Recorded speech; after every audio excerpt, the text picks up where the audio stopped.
Voilà, bonjour, on commence aujourd'hui un nouveau chapitre, un chapitre sur les fonctions à nouveau, les fonctions dites de référence. Alors comme premier point, première chose que nous allons aborder, c'est une nouvelle propriété des fonctions. Donc on a vu, nous, qu'une fonction pouvait être positive ou négative, on a vu qu'elle pouvait être croissante ou décroissante, admettre un maximum ou un minimum. Ben là, c'est une quatrième propriété possible, c'est ce qu'on appelle la parité d'une fonction. Elle peut être paire ou impaire, ou bien sûr, et c'est le cas de la plupart des fonctions, ni paire ni impaire. Alors, donc soit f une fonction qui est définie sur un ensemble D, très bien. On dit que f est paire si, pour tout x de D, deux conditions. Il faut que moins x soit aussi dans D. Et que f de moins x soit égal à f de x. Alors évidemment, si moins x n'appartient pas aussi à D, eh bien je ne vais pas pouvoir forcément calculer f de moins x. Donc vous comprenez pourquoi la première condition est importante. Donc il faut à la fois que x et que moins x appartiennent à D pour que je puisse calculer aussi bien f de moins x que f de x et vérifier s'ils sont tous les deux égaux ou pas. Donc ça, c'est ce qu'on appelle une fonction paire. Pour tout x de D, eh bien moins x appartient aussi à D, et puis les deux, f de x et f de moins x, sont égaux. Alors l'interprétation graphique. Eh bien je vois que pour tout x de D, les points de coordonnées x et f de x, et puis moins x et f de x, sont tous deux sur CF. Il faut bien comprendre ça. Pour tout x de D, eh bien le point de coordonnées x, f de x appartient évidemment à la courbe. Mais le point de coordonnées moins x et f de moins x, il appartient aussi à la courbe. Or, f de moins x, c'est quoi? C'est f de x. Donc ça veut dire que le point de coordonnées moins x et f de x appartient aussi à la courbe. Or, ces deux points, ils sont comment? Supposons que j'ai un point ici qui a pour coordonnées x et f de x et je l'appelle grand M. Voilà, c'est lui. Le point de coordonnées moins x, donc l'abscisse est opposée, mais l'ordonnée est la même. Donc moins x va être ici, et l'ordonnée est la même. Donc il va être ici ce point. D'accord? Qu'est-ce que je peux dire de ces deux points? Ils ont des abscisses opposées, mais ils ont la même ordonnée. Eh bien, on va pouvoir dire qu'ils sont symétriques par rapport à l'axe des ordonnées. Donc, je reprends ma phrase. Pour tout x de D, les deux points sont tous les deux sur CF. Ils sont symétriques par rapport à l'axe des ordonnées. D'accord? Donc si tous les points de la courbe, tous les points de la courbe, et leur symétrique par rapport à l'axe des ordonnées sont ou encore sur la courbe, eh bien ça veut dire que la courbe, elle, va être symétrique par rapport à l'axe des ordonnées. C'est quand même un résultat assez remarquable. D'accord? Une fonction paire a cette particularité que quel que soit un point de sa représentation graphique, son symétrique par rapport à l'axe des ordonnées est encore sur la représentation graphique. Ce qui veut donc dire du coup que la représentation graphique est elle-même symétrique par rapport à cet axe. Voilà, ça c'est fonction paire. Alors, intérêt de cette observation, à la symétrie de la courbe correspond donc une symétrie des variations des extrémas. Donc, si une fonction est paire, je peux me contenter de l'étudier sur la partie positive de son intervalle, de son ensemble de définitions, puis en déduire l'étude de cette fonction sur la partie négative de son ensemble de définitions par symétrie.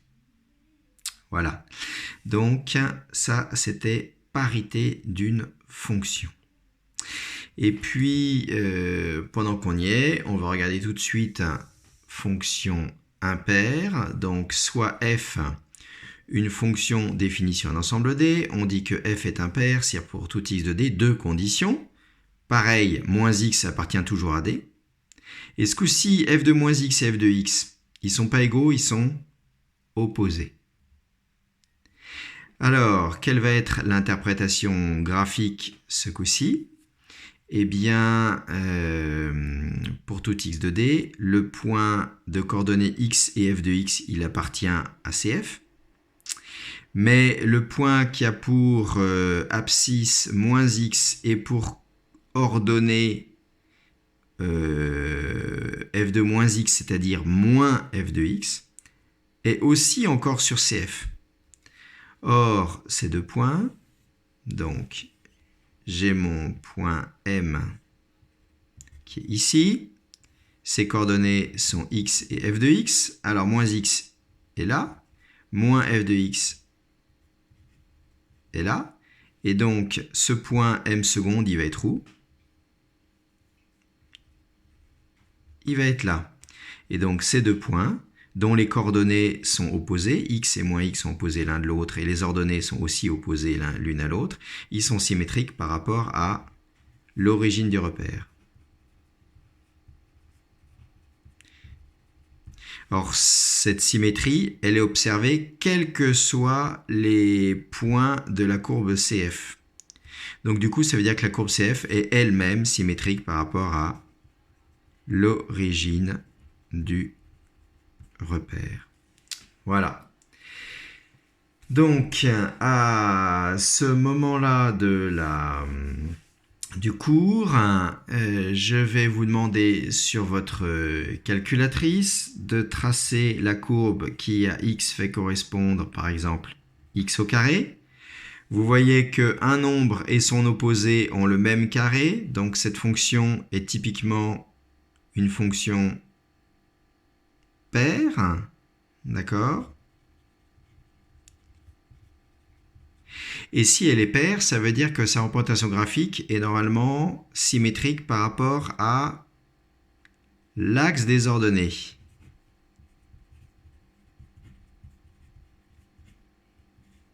D'accord? Alors vous allez tracer avec votre calculatrice cette représentation graphique, vous allez vérifier que sa courbe est bien symétrique par rapport à l'axe des ordonnées.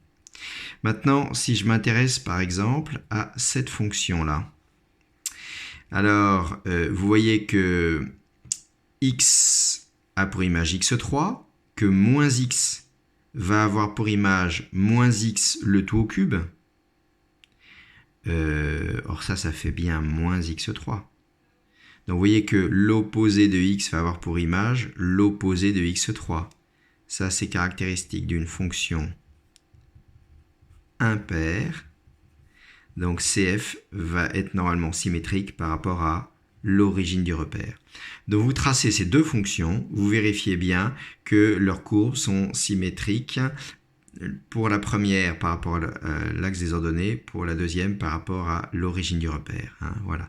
Donc ça n'est pas à écrire sur votre cours, c'est juste à tracer sur votre cours pour commencer à comprendre de quoi on parle. Bien. Alors maintenant, la question, l'exercice classique qui va se rajouter lors d'une étude de fonction, en plus du fait d'étudier s'il y a des extrémas, si elle est croissante, d'étudier son signe, etc. Eh bien, la première question qu'on va vous poser souvent, ça sera: est-ce que la fonction est paire ou impaire ou ni l'un ni l'autre? Et est-ce que, voilà, où on va encore dire étudier la parité de la fonction. Alors en fait, il y a 4 scénarios qu'il faut bien avoir identifiés. Premier scénario, c'est la fameuse fonction carrée dont je viens de vous parler. Là, il n'y a aucun problème. Vous dites qu'elle est définie sur R, que pour tout x de R, moins x appartient aussi à R. Donc c'est assez évident, mais il faut le dire.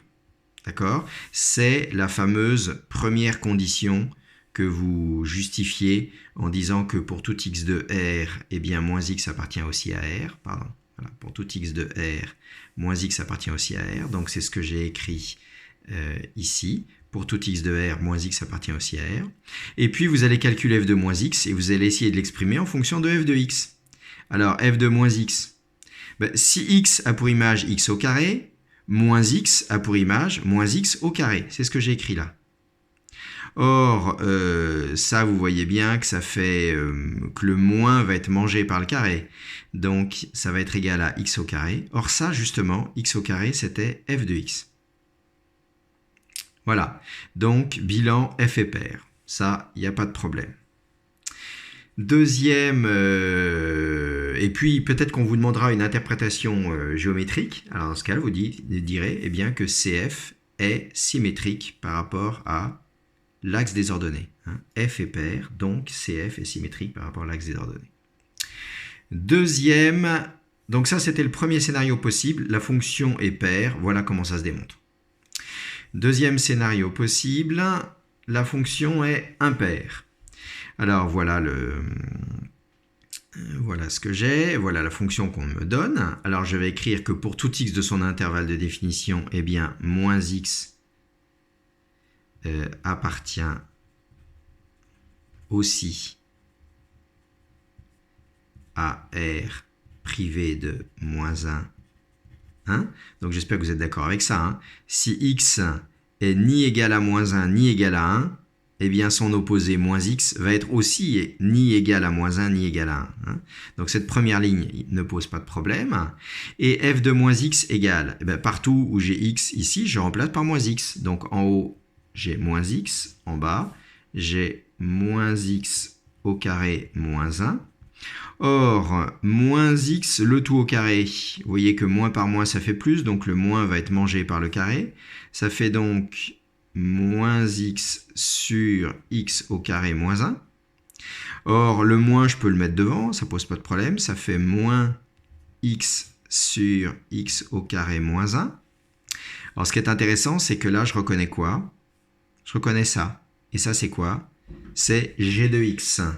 Donc, c'est égal à moins g de x. Voilà, le moins, il est là, et là, j'ai g de x.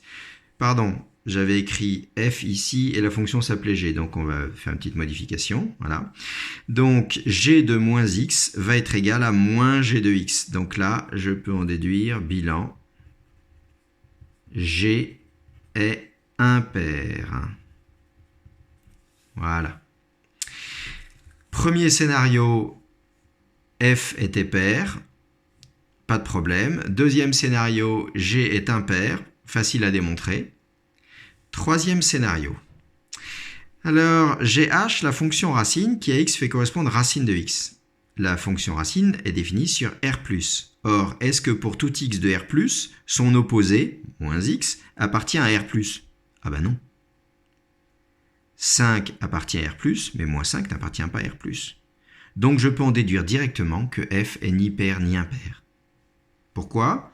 Parce que on a vu que pour que f soit pair, il fallait que pour tout x de l'ensemble de définition, moins x appartienne à l'ensemble de définition.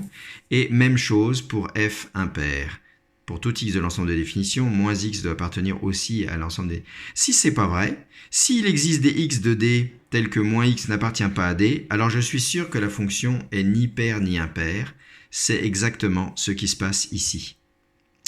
Voilà, donc ça c'est une première façon de montrer qu'une fonction est ni paire ni impaire, c'est de mettre en évidence sur ce qu'on appelle un contre-exemple que eh bien, il existe des x de l'ensemble de définition dont les opposés n'appartiennent pas à l'ensemble de définition.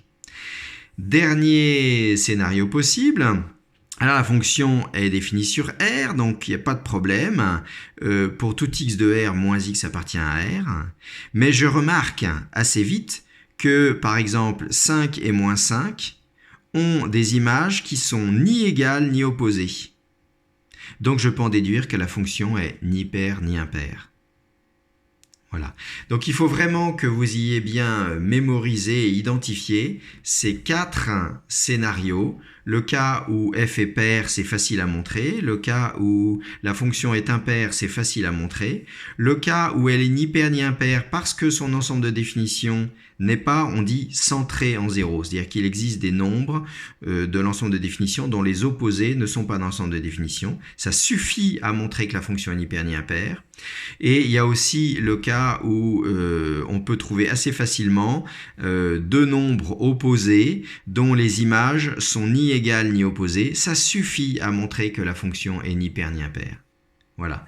Donc ici, ça ne sert à rien de calculer h de 5 et h de moins 5, parce qu'il suffit de mettre en évidence que 5 et moins 5 n'appartiennent pas tous les deux simultanément à l'ensemble de définition. Là, ça ne sert à rien de dire que l'ensemble, de regarder si l'ensemble est centré en 0 ou pas, hein, c'est-à-dire x et moins x appartiennent tous les deux R. Il suffit de montrer que deux nombres opposés n'ont pas la même image, ont des images ni égales ni opposées. Donc voilà pour aujourd'hui comment on fait pour montrer qu'une fonction est paire, impaire ou ni paire ni impaire. Voilà, à très bientôt.